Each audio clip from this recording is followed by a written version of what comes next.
Seja bem-vindo, seja bem-vinda a mais uma consultoria gratuita, nossa tradicional live de perguntas e respostas que eu faço toda quarta-feira às 20 horas, onde eu entro ao vivo e respondo dúvidas, perguntas de vocês que me acompanham diariamente ou frequentemente, e é normal que isso aconteça, né? Essa é a 131ª consultoria gratuita, há mais de 130 semanas a gente faz isso com consistência, com o objetivo de te ajudar. Por quê? Todos os dias eu publico vídeos, 1, 2, 3 às vezes, vídeos no dia, muito conteúdo vem durante a semana, mas uma vez por semana a gente para tirar todas as dúvidas e você se preparar para uma nova semana de aprendizado, tá? Aqui vai ficar para você a gravação da nossa última consultoria gratuita, certo? Última consultoria gratuita. Se você não pôde participar, tudo bem, você pode participar da próxima, na próxima quarta, 20 horas. Combinado? Vamos para a primeira pergunta de hoje. HCTR11, um fundo imobiliário, e DEVA11, outro fundo imobiliário, comprar ou vender?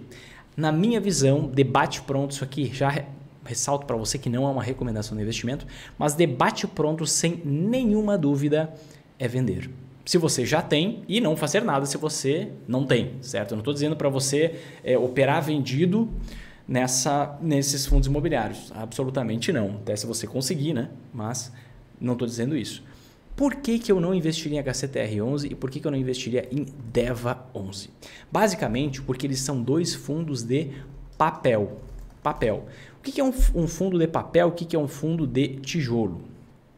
Fundo de tijolo é basicamente um fundo imobiliário de tijolo, é um fundo imobiliário que possui imóveis físicos. Nesse, os investidores sempre em alta investem. Quando eu estou falando em fundo de papel, eu estou falando em um fundo imobiliário que não investe em imóveis. Olha que doido, como assim? Eu faço um investimento imobiliário que eu não estou investindo em imóveis. Exato. Esse fundo de papel, ele investe em ativos atrelados ao mercado imobiliário. Então, ele pode investir em CRIs, certificados de recebíveis imobiliários, em LCIs, letras de crédito imobiliário. O que são CRIs e LCIs? São empréstimos que a gente faz para alguém. Então, eu empresto dinheiro para um banco por meio da LCI. Eu empresto dinheiro para uma empresa por meio de um CRI, por exemplo. Um fundo de papel pode investir em ações de empresas ligadas ao setor imobiliário. Um fundo de papel pode investir em todos os investimentos atrelados ao setor imobiliário. Qual é o grande problema e até a origem dessa pergunta aqui? Eu já sei qual é, vou mostrar na tela daqui a pouquinho. Mas qual é o grande problema que a gente tem ao investir em fundos de papel? Quando você investe em um fundo de tijolo, ou seja, você está investindo em um fundo imobiliário que ele tem a propriedade de imóveis, coloca esses imóveis para alugar e você recebe pelo menos 95% do aluguel do fundo. Isso é legal. Quando você investe em um fundo de papel, você está emprestando dinheiro para empresas, para bancos. Se você está emprestando dinheiro para empresas, para bancos, o que acontece se, por exemplo, esses bancos, essas empresas não tem mais dinheiro para pagar você porque essas empresas estão passando por dificuldade financeira, porque as empresas estão falindo? Você perde o capital todo investido, ou melhor, emprestado para essa empresa, certo? Você vai ter que recorrer judicialmente, o fundo vai fazer isso, vai ficar uma lenga-lenga, recurso daqui, lá, daqui 70 anos, quando você estiver entrando num caixão, aí você, quem sabe, vai receber alguma coisa. Esse é o problema do fundo de papel. Vinícius, isso quase nunca acontece. De fato, quase nunca acontece. Mas quando acontece, você perde grande parte do seu dinheiro. Grande parte do seu dinheiro. É o que está acontecendo agora. Certo? Olha aqui. Olha essa manchete. Vai ficar muito nítido para você. Muito claro para você. Deixa eu compartilhar aqui. Ó, após calote de CRI, fundo imobiliário DEVA11 já acumula quase 10% de queda na semana. Não é de hoje. Ó, e mais, 29 fundos distribuem dividendos, fiz mais recomendados para comprar em massa, blá, blá, blá. Nada a ver com a manchete aqui de hoje. Mas é por isso que surgiu essa pergunta. Só que isto aqui, ó, não investir em fundos de papel, eu alerto há muito tempo. Eu sou uma das pessoas mais críticas ao fundo imobiliário de papel e levo muita pedrada de alguns de vocês por aí que dizem, não faz sentido, tem que diversificar, eu tenho um pouco de cada um. Tenha, vai com fé, mas eu não invisto em fundo de papel. Por quê? Se eu estou investindo em fundo de papel, na verdade eu estou investindo em renda fixa. Eu não estou investindo em renda variável. O que acontece quando uma empresa dá calote na dívida que tem com o fundo? Você perde todo aquele capital e tenta recuperar depois. O que acontece no mercado de fundos imobiliários de tijolo, que é onde a gente foca e investe? Se um inquilino ele deixa de pagar o aluguel porque está com alguma dificuldade, o caso das Americanas, o caso da Marisa e algumas empresas que estão com dificuldade financeira, o que acontece? O patrimônio, foca nessa grande diferença. O patrimônio imobiliário, ou seja, o imóvel, o empreendimento imobiliário continua lá. A única coisa que você perde é o fluxo de renda que você tem de aluguel, porque agora aquela empresa está inadimplente, aquela empresa não está pagando. Então você só perde uma coisa pequenininha, uma ninharia, quando você está investindo em um fundo de tijolo e a empresa que está alugando aquele imóvel passa por alguma dificuldade. Você perde muito pouquinho, você deixa de ganhar. O patrimônio imobiliário continua lá, sendo corrigido o seu valor pela inflação, daqui a pouco vai ser alugado para outro inquilino. Quando eu estou falando no fundo de papel, presta bem atenção.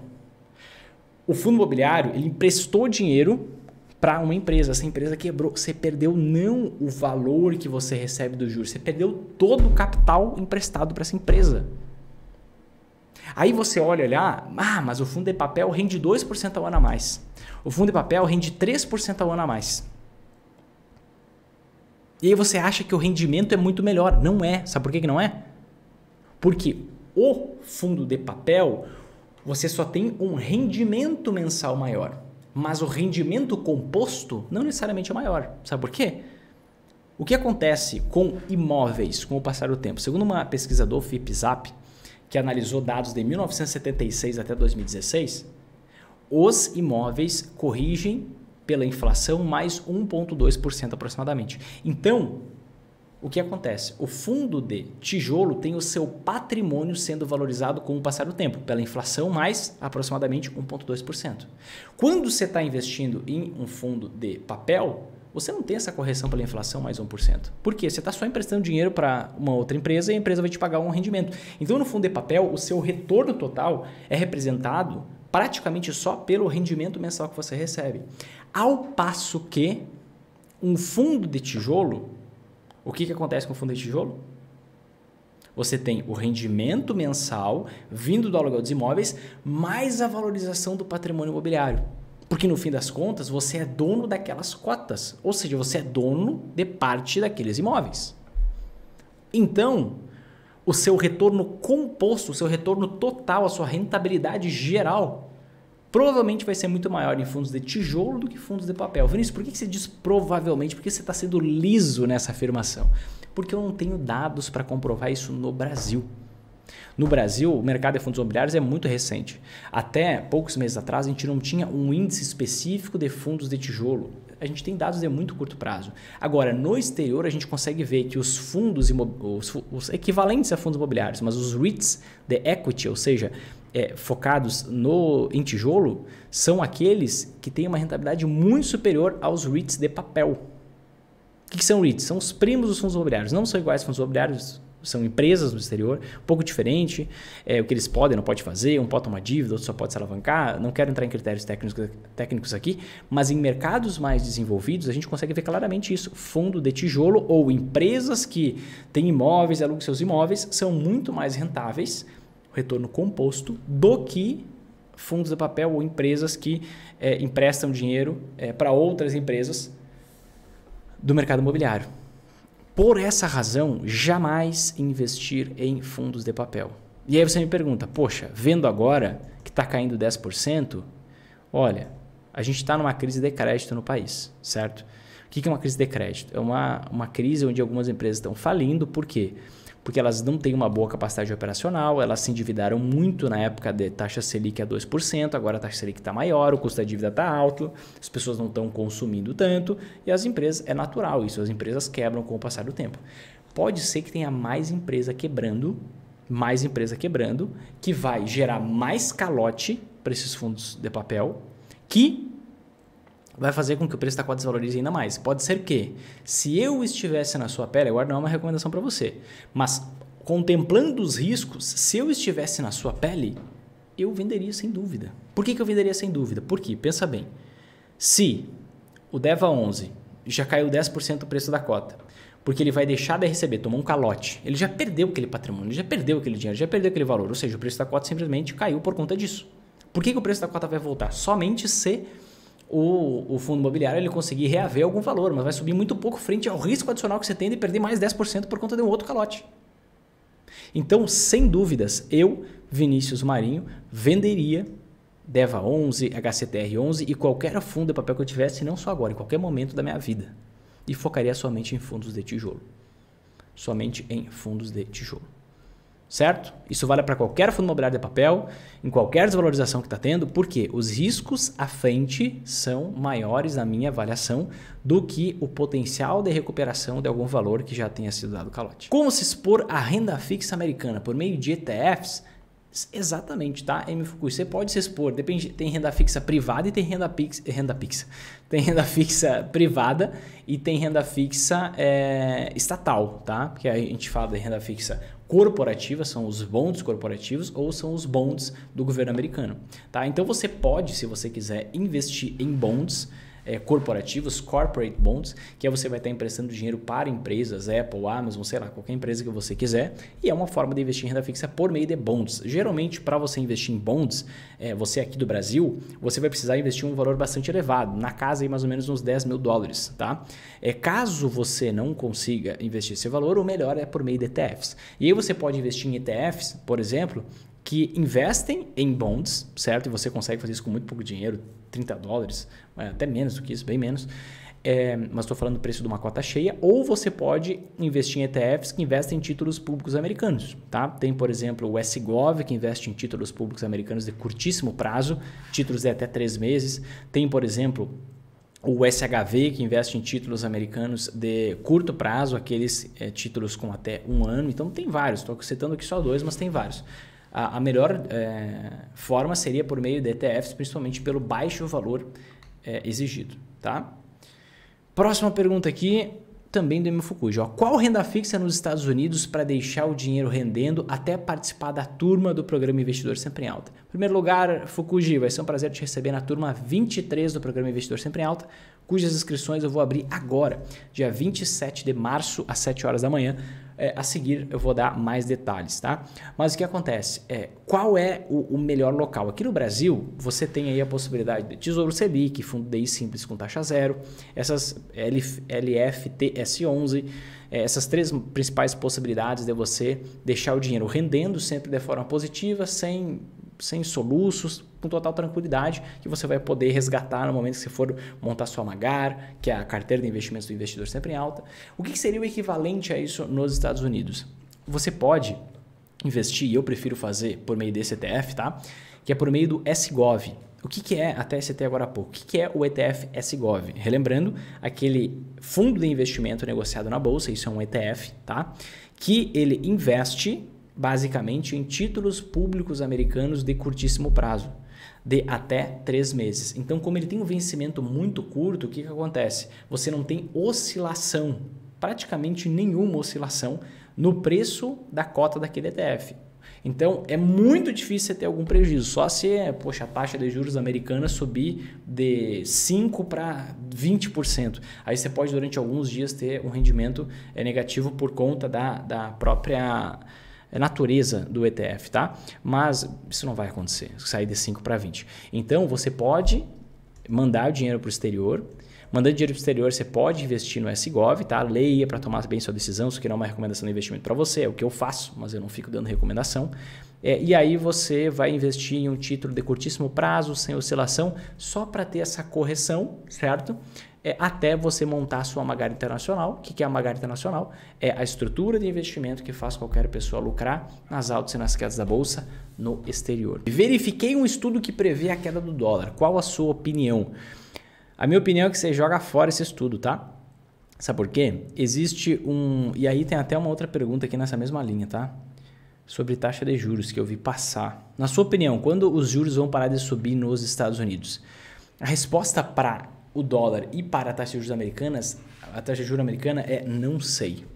Vinícius, como é que você vai ter credibilidade se você fala não sei? Como é que alguém vai te levar a sério se você fica em cima do muro e não diz o que você acha que vai acontecer? Sabe por quê? Primeiro, eu não sei. Segundo, eu não dependo disso para lucrar. Porque eu lucro independente se o dólar subir ou cair, eu lucro independente se a taxa de juros subir ou cair. Mas o fato é que se você pegar todo o histórico de todas as projeções feitas pelas maiores equipes de análise econômica do Brasil, todo ano elas dão errado. Todo santo ano elas dão errado. Eu comprovo isso para você no vídeo que eu vou publicar nos próximos dias. Eu pego a projeção feita a realidade. Todos os anos é diferente. Então, por que você acha que eu vou saber ou que uma outra pessoa vai saber? Será que eu sou superdotado? Será que eu tenho alguma coisa demais? Não, gente. Vamos cair na real. Ninguém sabe. Por quê? Diante das condições e das informações atuais, a taxa de juros tende a tanto. O dólar tende a tanto. Poxa, amanhã vai mudar tudo, gente. Amanhã vai ser anunciado que a Rússia mudou tal coisa, que a China divulgou um dado melhor que o esperado, que os Estados Unidos divulgou um dado pior que o esperado. Então, vocês ficam nessa busca, e atenção, cuidado com isso. Vocês ficam nessa busca de o que será que vai acontecer com o investimento tal e com o investimento tal. E vocês ficam a vida inteira correndo atrás da próxima previsão, que vai dar errado. Aí você busca a próxima e você continua fazendo a mesma coisa, querendo um resultado diferente. Você precisa seguir uma estratégia que faça com que você consiga ter resultado independente dessa condição que você não controla, independente do que acontecer com isso. Senão você vai estar sempre focando naquilo que você não tem controle. E você vai errar estatisticamente em 50% dos momentos. Por quê? Porque não tem como saber, gente. Inclusive tem uma frase que diz o seguinte: o câmbio, ou seja, a cotação do dólar, das moedas como um todo, uma das funções do câmbio é fazer os economistas passarem vergonha. Uma das funções do câmbio é fazer os economistas passarem vergonha, porque ninguém acerta para onde vai o câmbio, para quanto que vai. Então, tanto faz se o dólar vai cair ou subir. Tanto faz se a taxa de juros vai cair ou subir no Brasil ou nos Estados Unidos, para você conseguir lucrar. Se você implementa o método investidor sempre em alta.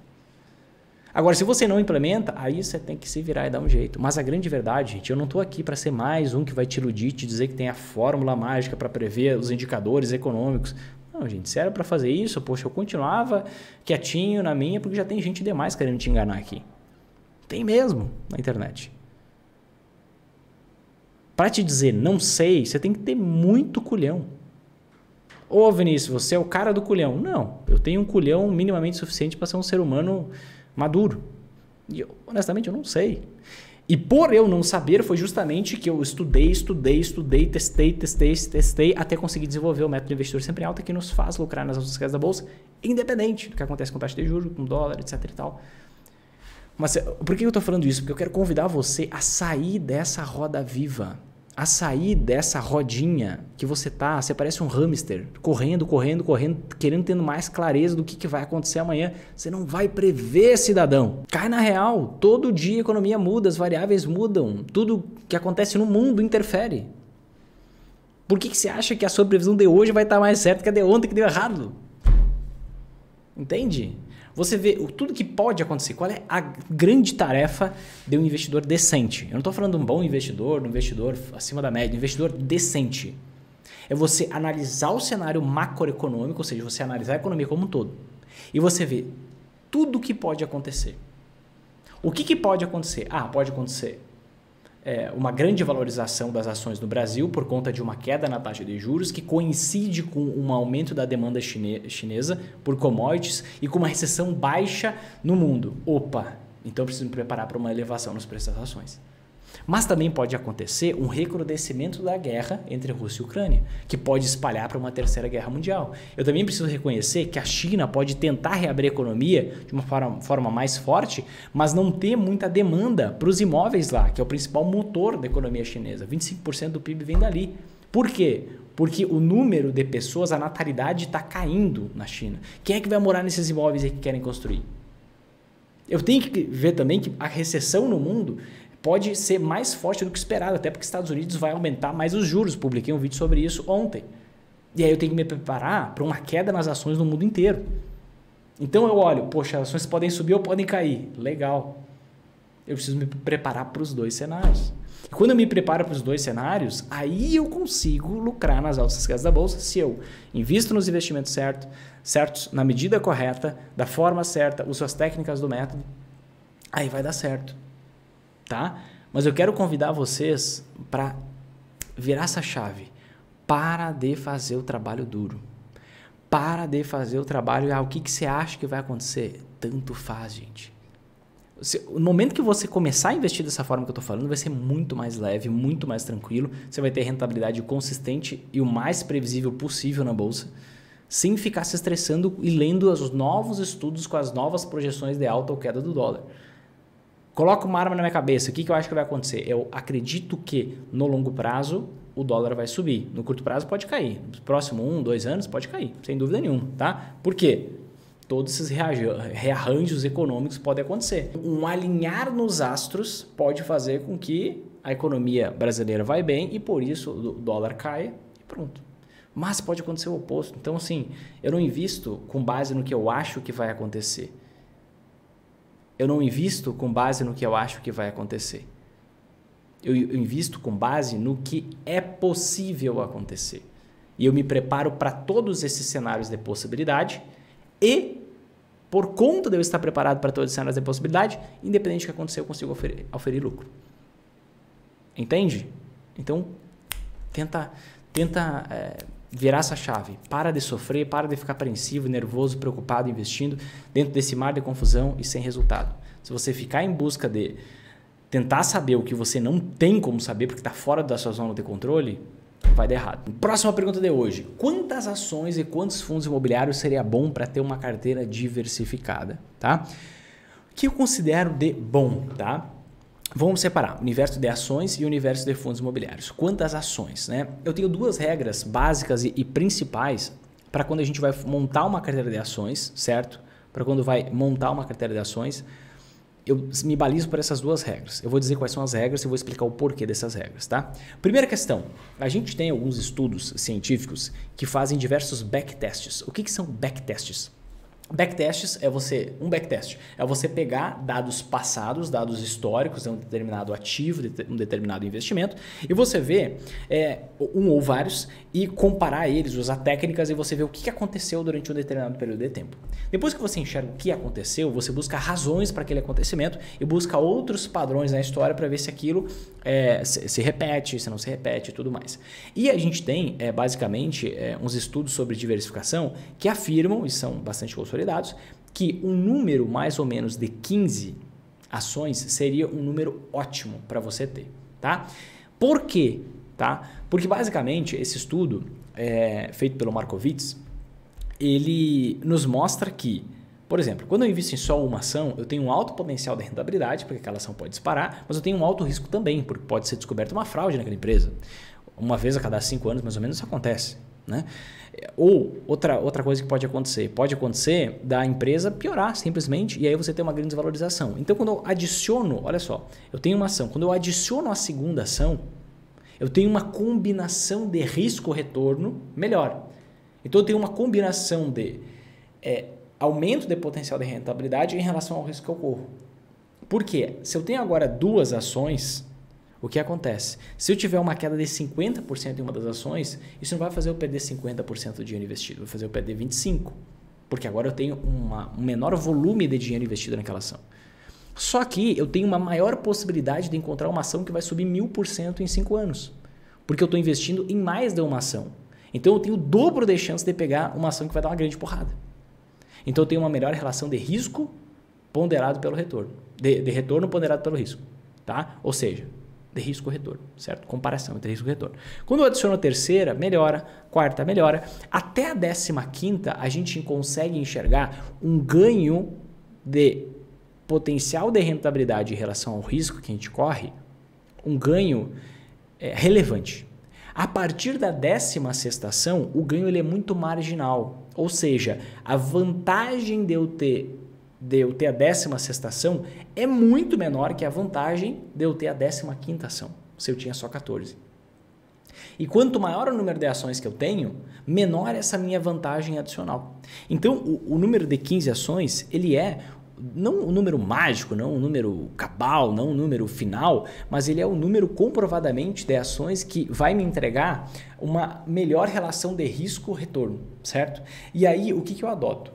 Esse número de 15 ações é um número ideal a ser perseguido. Qual que seria o mínimo? O mínimo, na minha visão, são 10 ações.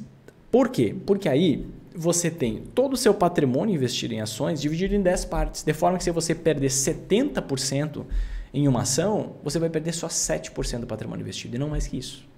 Tá? Então eu gosto do número de 15 ações. Se você quer diversificar mais, eu vejo validade em até 20 ações. Até 20 e um número mínimo 10 ações, tá? Para você ter ali 10% do patrimônio investido em ações alocado em cada uma dessas ações, tá?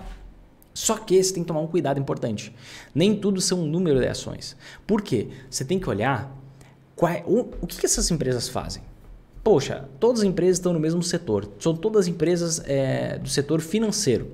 Aí o governo vai lá, dá uma canetada, muda a alíquota de imposto de renda para o setor financeiro, aumenta essa alíquota e aí o que vai acontecer? O lucro de todas as empresas vão cair juntos. E o preço de todas as ações vão cair juntos. Então, na verdade, você fez uma diversificação porca.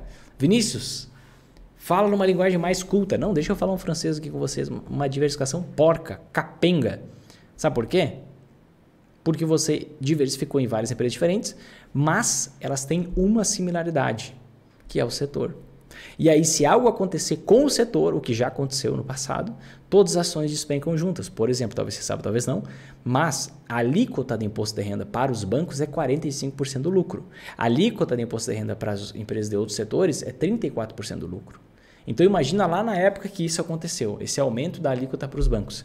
O que acontece? Todas as ações caíram juntas. Então, você tem que ter um limite de ações por setor também. Eu considero um limite máximo assim, de ações por setor para você ter em carteira. No máximo, 20% da sua carteira de ações pode estar dentro de um mesmo setor. Então, por exemplo, se você tem 10 ações, o que é 20% de 10? É 2. Né? Então, se você tem 10 ações, no máximo 2 ações por setor. Se você tem 15 ações, no máximo 3 ações por setor. Se você tem 20 ações, no máximo 4 ações por setor e assim por diante. Assim você diversifica em número de ativos, seguindo os princípios básicos dos estudos já realizados, e você também separa por setor, colocando um teto para cada setor, para você não ultrapassar, porque uma mudança pode não acontecer por parte da empresa, pode acontecer por parte do setor. Geralmente o que acontece são canetadas do governo que afetam o setor especificamente e podem fazer com que você perca dinheiro, mesmo estando diversificando em número de ativos. Tá? No que se refere aos fundos imobiliários, é um pouco diferente. Tá? Eu não vejo a necessidade da gente ter tantos fundos imobiliários assim. Por quê? Os fundos imobiliários que os investidores sempre em alta investem já são fundos imobiliários diversificados. Por exemplo, dois dos critérios para análise de fundos imobiliários, para seleção, por investidores sempre em alta é o seguinte: ter pelo menos 3 imóveis, o fundo imobiliário tem que ter pelo menos 3 imóveis e tem que ter pelo menos 3 inquilinos. Então, quando eu invisto em um fundo imobiliário, eu já estou investindo em pelo menos 13 imóveis e 3 inquilinos. Tem fundo imobiliário com 16 imóveis, 16 inquilinos, com 50 inquilinos. Tem fundo imobiliário com essa característica. Então, você já está investindo em investimento diversificado. O que eu gosto de pensar, tá, em relação a fundos imobiliários?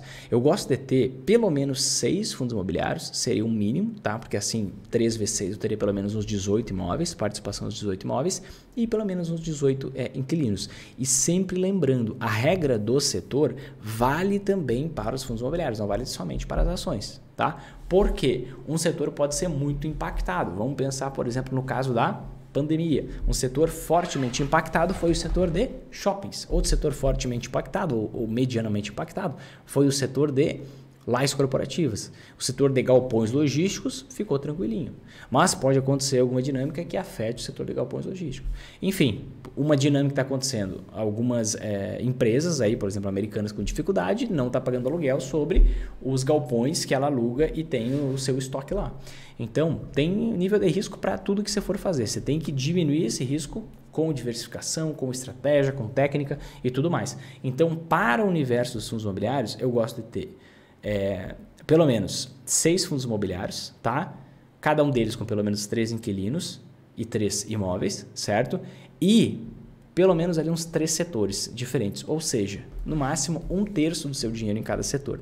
Ao invés de 20% no caso das ações, 1/3 no caso dos fundos imobiliários. Quanto ao Banco do Brasil, após a mudança do seu presidente e as novas políticas, eu continuo investindo no Banco do Brasil, tá? Inclusive fiz depois mesmo das eleições, muitos de vocês têm medo de investir no Banco do Brasil por conta do atual governo, mas mesmo após ao resultado das eleições, eu fiz um vídeo, 5 ações que eu vou investir em 2023 e mostrei 5 ações, tá? Uma delas é o Banco do Brasil. Eu vejo muita oportunidade nessa ação, mesmo com o atual governo e as atuais políticas que podem vir a ser implementadas, tá? Aí você pode conferir esse vídeo depois. Pesquisa lá, 5 ações 2023 Vinícius Marinho e você vai encontrar esse vídeo lá, tá bom? Próxima pergunta. Comecei a investir no momento em ações. Fico muito na dúvida sobre qual escolher. Aquela que tem o final 3, final 4 ou final 11. Vamos lá. Quando você investe em ações, como é que você busca a empresa lá no Home Broker, que é basicamente o sistema, o site onde você vai fazer as compras, a aba do site onde você vai fazer as compras ou as vendas de ações. Você vai identificar uma ação por um ticker. Um ticker nada mais é que um código formado por 4 letras e 1 ou 2 números, tá? Esses números podem ser o 3, o 4 e o 11. O que significa uma ação cujo ticker termina com o número 3? Significa uma ação ordinária. O que é uma ação ordinária? Ordinária, ordem, voto. Decora assim. Então, basicamente, quando eu tenho uma ação ordinária, em linhas gerais, eu tenho direito a voto nas assembleias da empresa. Eu tenho o mesmo direito, claro que ponderado pela quantidade das ações que eu tenho, né? Então, se eu tenho poucas ações, meu voto vale muito pouco. Mas eu tenho o mesmo direito que o controlador da empresa tem, que o maior acionista da empresa tem. Então, eu posso votar. Vinícius, é interessante eu querer estar do lado do acionista majoritário, do controlador, eu querer votar? Não vejo muito sentido. Só se você quiser ficar com aquela ação a vida inteira. Não é a forma como eu encaro os investimentos. Eu tenho fidelidade e comprometimento com a minha esposa. Agora, com as minhas ações, meus investimentos, a minha relação é de puro interesse, tá? Não tem romantismo aqui. Puro interesse. Então, se a empresa está boa, eu continuo investindo na empresa. Se a empresa está ruim, eu vou me apegar à empresa? Negativo. Me apego às pessoas, minha filha, minha esposa, minha família. Eu vou dar um pé na bunda dessa empresa e vou buscar uma outra que está melhor. Pronto. Né? Assim que pessoas maduras lidam com um negócio. E o que acontece? Então, eu não tenho essa relação de eu vou ficar o resto da vida com essa empresa. Não, se ela continuar boa. Se ela não for boa, não faz sentido eu estar ali. Né? Então, eu não tenho tanta necessidade de ter direito a voto, querer influenciar. Você quer influenciar nas decisões da empresa? Eu não quero influenciar nas decisões da empresa. Sabe por que eu não quero? Porque eu já tenho a minha empresa para tomar decisão. Eu já tenho minhas coisas para fazer. Então, quando eu estou investindo, eu quero delegar a gestão de algo lucrativo e eu quero o lucro. Ponto. Ou seja, eu quero ganhar dinheiro sem precisar trabalhar mais por isso. Então, eu não quero ficar me metendo nas decisões da empresa, votando e tudo mais. O que é uma ação preferencial? Essa ação ordinária termina em 3. A ação que termina em 4, geralmente, mas pode ser em 5 ou 6 também, é uma ação preferencial. Essa ação preferencial, ela te dá, caso não esteja disposto de uma forma diferente no estatuto da empresa, ela te dá preferência na distribuição de dividendos. Preferência na distribuição de dividendos, que são parte dos lucros das empresas, que são distribuídos para os acionistas periodicamente. Aí cada empresa tem a sua própria periodicidade. Então, aqui eu não tenho direito a voto via de regra, certo? Pode ser diferente se o estatuto disser algo diferente, mas via de regra não tenho direito a voto, mas eu tenho preferência na distribuição de dividendos, certo? E eu tenho a Unit. A Unit é uma cesta de ações. Então, por exemplo, deixa eu pegar aqui uma Unit só para mostrar para vocês. Se eu pegar a Unit da Sanepar, SAPR11, o que eu vou conseguir identificar? Eu vou conseguir identificar aqui que uma Unit é a mesma da Sanepar. É a mesma coisa que uma ação ordinária da Sanepar mais 4 preferenciais. Tá? Quando eu pegar, por exemplo, a Unit da Klabin, deixa eu pegar a Unit da Klabin, a gente vai ver que também é uma ordinária mais 4 preferenciais. Deixa eu pegar uma outra Unit aqui, deixa eu pensar, a LUP11, a Lupar. Essa aqui é diferente, é uma ação ordinária mais 2 preferenciais. Então, cada Unit tem uma certa natureza.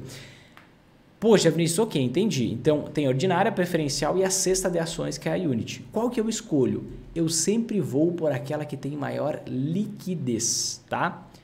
Deixa eu mostrar para vocês o que é liquidez, inclusive aqui direto no site do Status Invest. Então, estou entre a ordinária, a preferencial e a Unit. Qual que eu escolho? Aquela que tem maior liquidez. Geralmente, a que vai ter mais liquidez é a Unit, certo? Geralmente, vamos contrastar aqui. Eu vou explicar para você por que eu quero ela com mais liquidez. Vou descer aqui, vou ver aqui, liquidez média diária da ação ordinária da Lupar. R$140 mil por dia, muito pouco. Deixa eu ver a ação preferencial, R$223 mil por dia, muito pouco. Na Loop 11 são negociados 28 milhões de reais por dia. Outra história. Por que eu quero a ação mais líquida, com maior volume de negociação, com maior liquidez média diária? Porque quando eu vou comprar uma ação, eu tenho que pensar no momento de saída dessa ação. Então, quando eu compro um negócio, eu tenho que pensar no momento que eu vou sair. Porque eu não vou ficar o resto da vida com aquela ação. Eu vou ficar enquanto ela continuar boa, enquanto ela tiver potencial de rentabilidade, quando tiver a margem de segurança. E aquelas ações que têm baixa liquidez, o que vai acontecer? Para eu conseguir comprar, primeiro, tem baixa liquidez, está sendo negociado 140 mil reais por dia só, ou 223 mil reais por dia só. Ação ordinária e preferencial da Alupar. O que acontece? No momento que eu for comprar, eu vou ter que pagar um preço mais alto do que está a ação naquele momento para convencer alguém a me vender, porque tem pouca gente negociando aquela ação. Agora, se eu estou investindo numa ação onde gira 28 milhões por dia, ao invés de 140 ou 230, concorda comigo que tem muito mais gente comprando e vendendo? E se tem muito mais gente comprando e vendendo, o que acontece? Eu consigo comprar a ação pelo preço que ela está nesse momento. Não preciso colocar um lance lá em cima. Pensa num leilão. Como é que acontece com um leilão lotado? Tem lá, ó, imóvel está sendo leiloado aqui, um apartamento na avenida tal, e esse imóvel aqui, o lance mínimo é 200 mil reais. O que acontece? Tá cheio de gente. Vai ter alguém que diz, ó, eu pago 201. Aí vai ter um outro falando lá, eu pago 202. Vai outro lá, 203. Outro lá, 200. Quando tem menos gente, o que acontece? Os lances, eles são mais grotescos, eles são mais distantes. Quando você está numa negociação de compra e venda e tem muito mais gente negociando, o que acontece? Você consegue ter lances mais curtos. Quando tem menos gente, é outra história. Então, quanto mais gente estiver investindo, melhor. Porque aí é mais barato para você entrar, ou seja, para você comprar, e é mais em conta para você sair também. Por quê? O que acontece no momento que você quer vender uma ação com baixa liquidez? Com pouca gente querendo comprar. Você vai ter que jogar o preço lá para baixo para convencer alguém a comprar. E aí você vai deixar de ganhar dinheiro tanto na compra quanto na venda. Quando você investe numa ação com alta liquidez, o que acontece? Sempre tem alguém querendo comprar, porque tem muito volume de negociação. E geralmente esse preço vai estar muito mais próximo do preço atual da ação. Então, por isso que eu foco naquela que tem maior liquidez média diária, maior volume de negociação.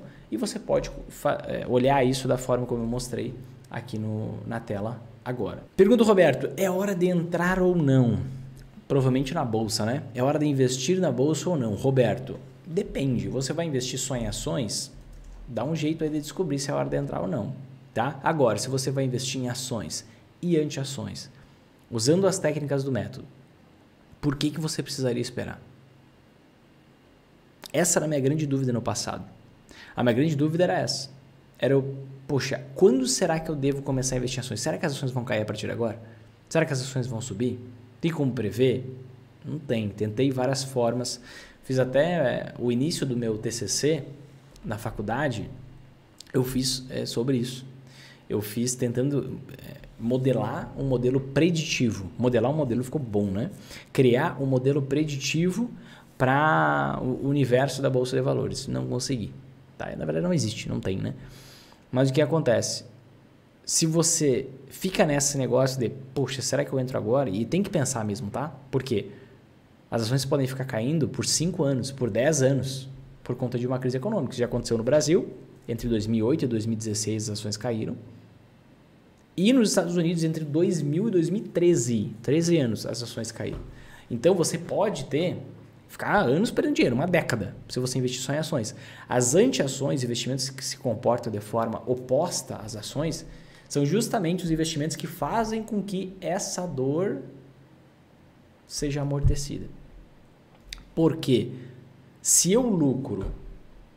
quando eu lucro com as anti-ações, é justamente o momento que eu estou perdendo com as ações, não tem problema, eu vou estar lucrando, porque as anti-ações sobem 3 vezes mais, pelo menos, que a queda das ações. Ah, mas se as anti-ações estiverem caindo, não tem problema, as ações sobem muito mais que a queda das anti-ações. Então, se eu tenho essa exposição correta, eu me blindo dessa pergunta. Será que agora é a hora? Porque eu não preciso prever o que vai acontecer. No momento que eu invisto em ações e anti-ações da forma certa, na medida correta, usando as técnicas necessárias, o que acontece? Cada dia que eu deixo de investir é um dia que eu deixo de estar lucrando. Ponto. Um dia que eu deixo de estar exposto a lucrar. Você entende? Então, sem dúvidas, é hora de entrar. A hora é hoje. O momento é hoje. Não entrou hoje, é amanhã.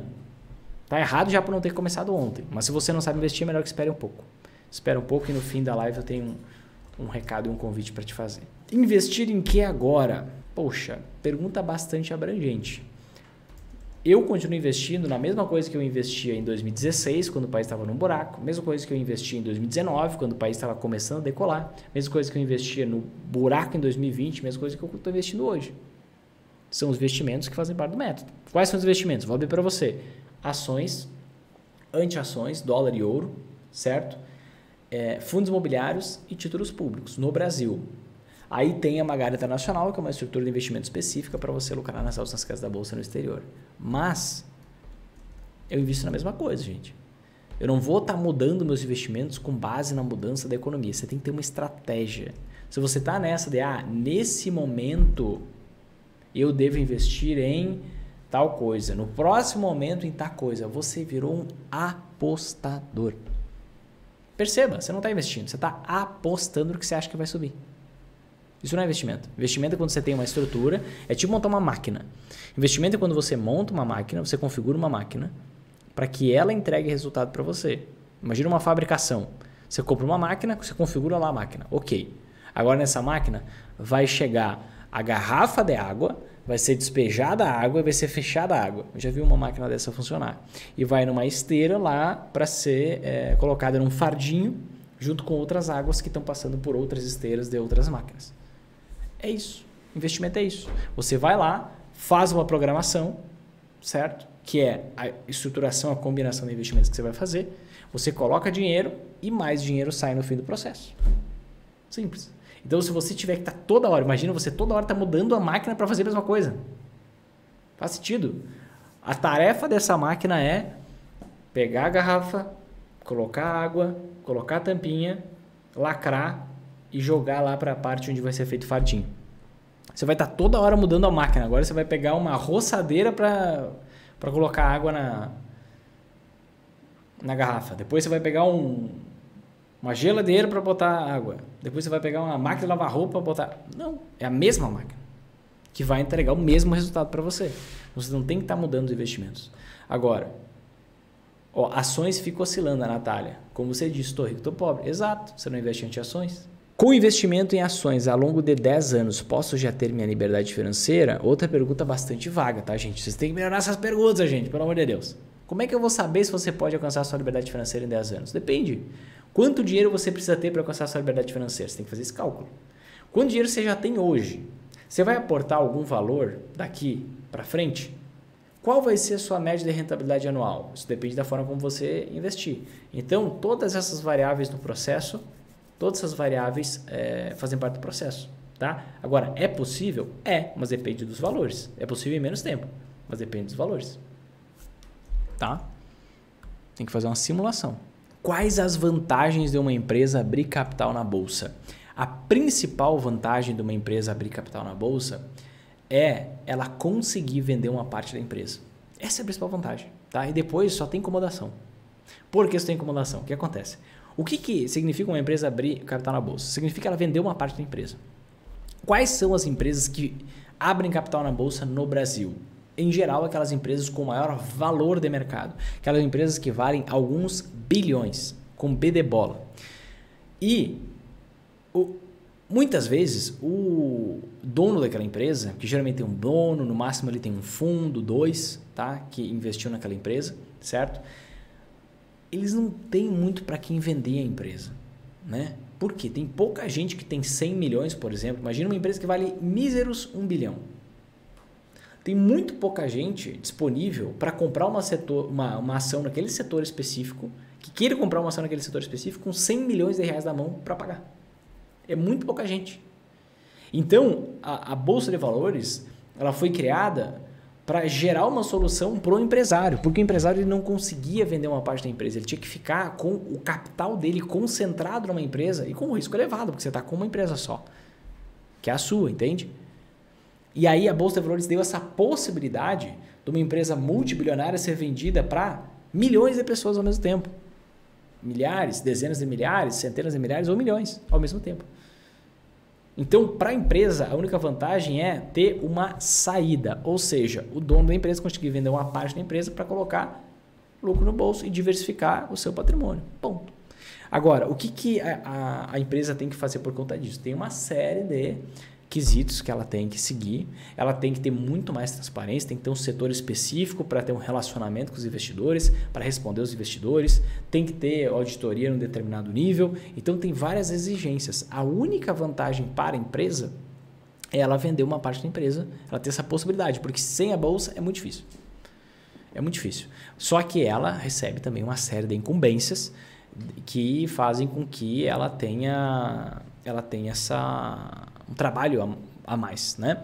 Uma outra vantagem também que existe é que a empresa, por ela estar listada na bolsa, ela precisa ter uma transparência muito maior dos números. Ao ter uma transparência muito maior dos números, ela consegue empréstimos um pouco mais baratos com instituições financeiras, né? Porque uma empresa de capital fechado, ou seja, uma empresa que não está na bolsa, ela não tem todo esse detalhamento de transparência dos números que uma empresa de capital aberto tem, né? E aí ela, como não tem uma transparência tão grande em relação aos números da empresa, os empréstimos são a taxas um pouco mais elevadas, tá? Então, basicamente, a principal vantagem é a empresa conseguir ser vendida e a segunda principal vantagem é ela conseguir pegar empréstimos a taxas de juros um pouco mais baixas. Quais são as novas porcentagens para as suas Magares internacional e nacional? 80-20 é o que eu tenho hoje. 80 Brasil e 20 exterior, tá? É o que eu estou rumando hoje, na verdade. Qual a posição para o agro em 2023? Tenho 20% na carteira, sendo 70% SLC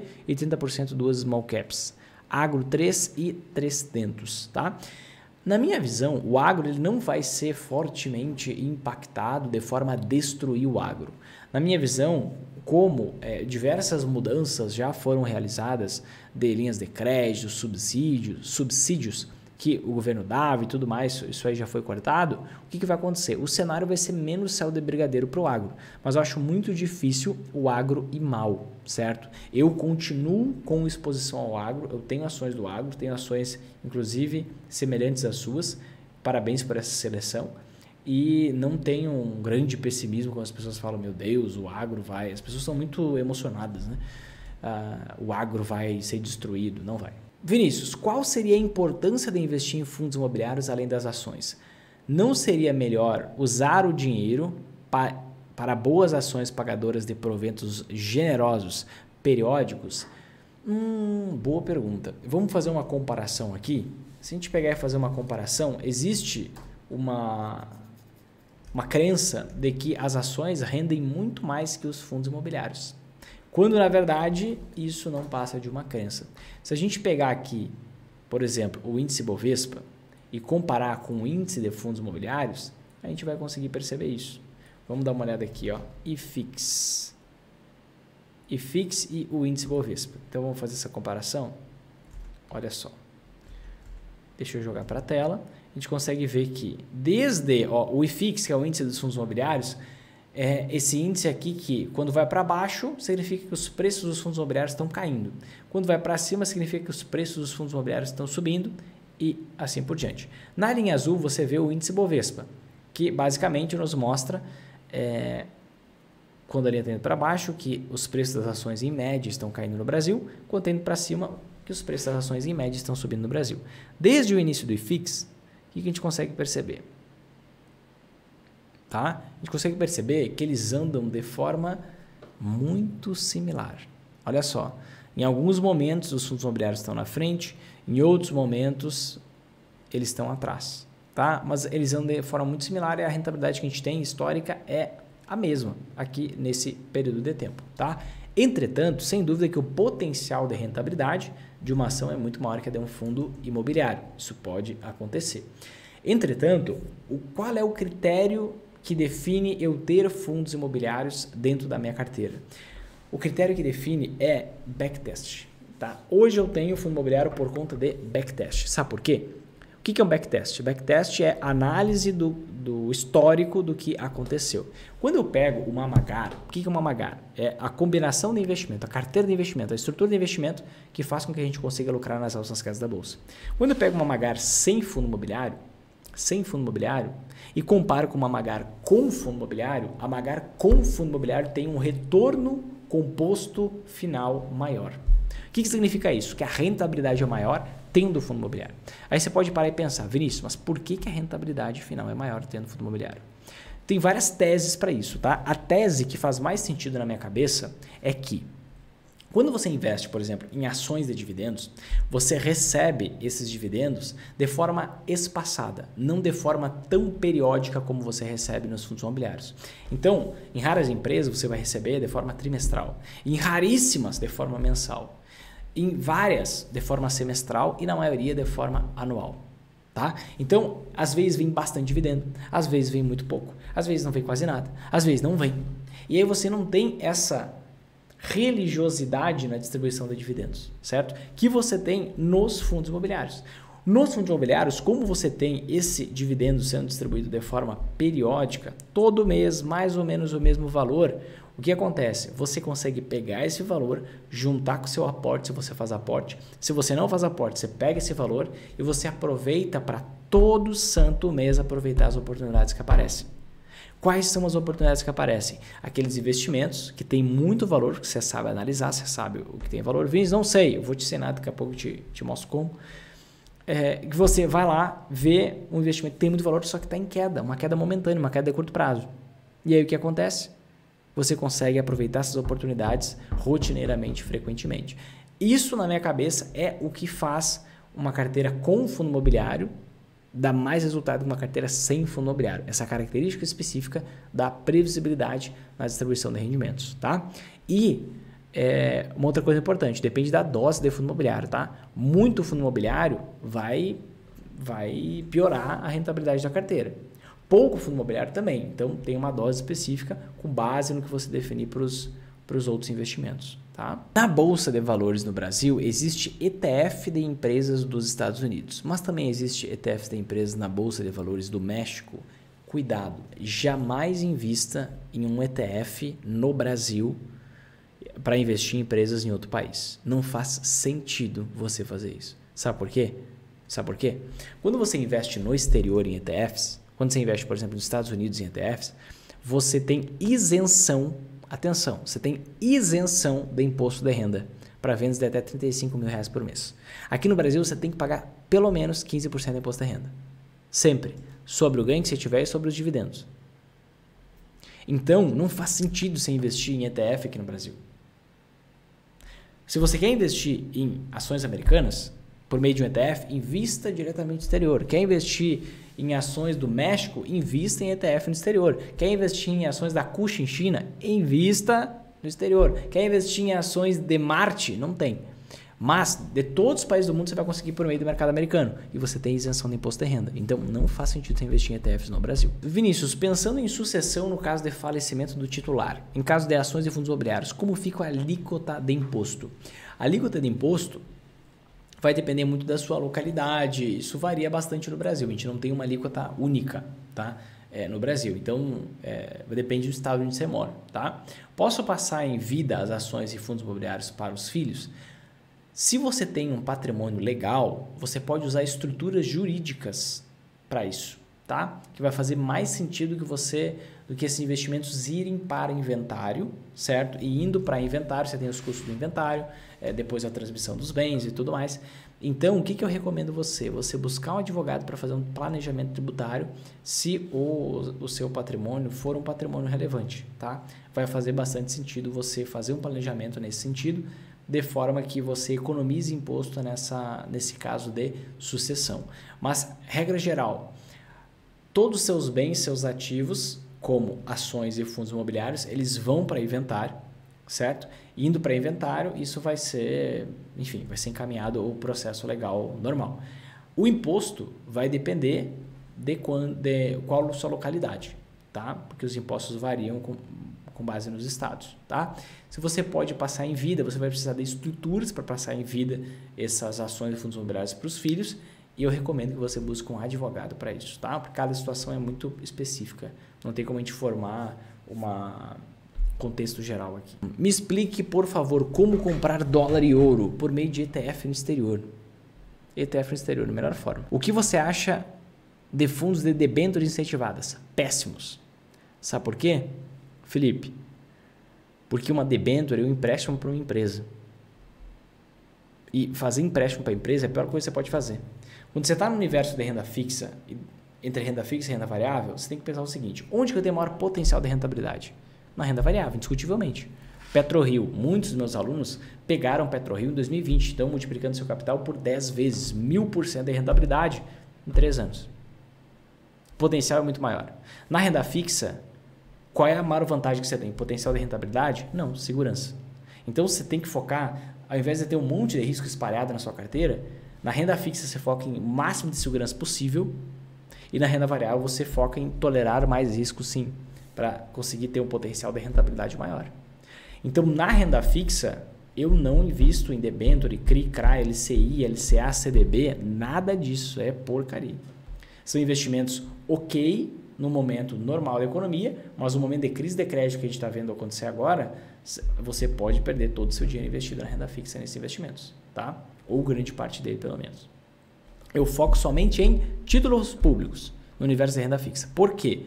O governo tem a capacidade de imprimir dinheiro. Empresas e bancos não têm. Então, eu não empresto dinheiro para empresa e banco. Eu empresto dinheiro para o governo que tem a capacidade de imprimir moeda. E tem uma situação de endividamento no exterior muito tranquila. Tem 6 vezes mais reserva do que dívida externa. Ou seja, ele consegue aumentar a dívida pública interna, porque ele tem as contas externas bem controladas. Muito diferente do que aconteceu lá na década de 90, quando teve o confisco da poupança, porque aí o problema era nas dívidas externas. Tá? Então, o governo tem total capacidade de imprimir dinheiro e me pagar, e empresas e bancos não têm. Por isso eu não invisto em debêntures, CRI, CRA, LCI, LCA, CDB, nada disso. Certo, gente? Se fez sentido para você esse vídeo, eu tenho um convite importante para te fazer. Nos próximos dias vai acontecer a Semana do Investidor Sempre em Alta. O que é a Semana do Investidor Sempre em Alta? É um evento online, gratuito e sem enrolação, efetivamente diferente de tudo que você já viu por aí, onde eu vou te mostrar o passo a passo que hoje faz mais de 2.800 pessoas conseguirem lucrar nas altas e nas quedas da bolsa. Você vai ser desse evento apto, gratuito, apta a ter os seus primeiros resultados lucrando nas altas e nas quedas da bolsa, certo? Vou te mostrar percentuais, uma carteira específica para que você consiga ter resultado. Se você tem interesse, se você quer participar, é muito simples. Só tocar no link que está aqui na descrição do vídeo. O link está bem em cima na descrição do vídeo. Clica nesse link, insere o e-mail, entra no grupo VIP no WhatsApp e fica lá, porque a gente tem vários presentes, vários materiais extras complementares que eu vou mandar só pelo grupo no WhatsApp. Então entra e fica lá e fica atento ao seu e-mail também, porque tem alguns arquivos que não tem como mandar pelo WhatsApp, a gente vai mandar por e-mail, mas atenção principal ao WhatsApp. Combinado? Se você gostou desse vídeo, clica aqui embaixo em gostei, compartilha com 5 amigos, te inscreve no canal, ativa o sininho, faz todo esse processo e eu te vejo no último evento sobre investimentos da sua vida daqui a alguns dias. Grande abraço e até mais.